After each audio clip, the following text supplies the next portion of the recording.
Hello guys, good morning. এত বেশি ঠান্ডা আর আজকে এত বেশি ঠান্ডা হাওয়া দিচ্ছে সকাল সকাল। আর আমার স্নান হয়ে গেছে সকাল সকাল কমপ্লিট। এখন আমি বসেছি বাঁধাকপি কাটতে। এই দেখো বন্ধুরা, আমি এখন কাটবো বাঁধাকপি।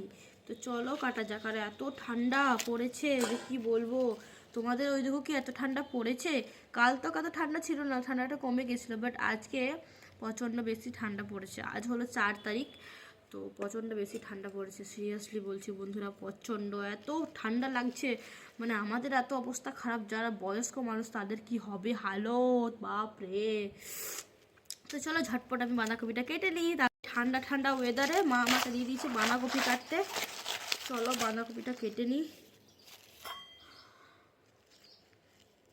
ঠান্ডায় কে কটার সময় ঘুম থেকে উঠছো আমাকে অবশ্যই কমেন্ট বক্সে জানাবে বন্ধুরা।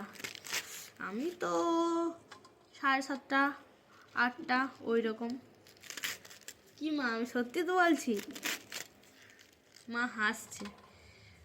আমি 7:30, 8টার সময় তো ঘুম থেকে উঠি। আমার মা 7:30টার সময় ঘুম থেকে উঠে, বুঝছো? তাহলে তার মেয়ে কটার সময় উঠবে?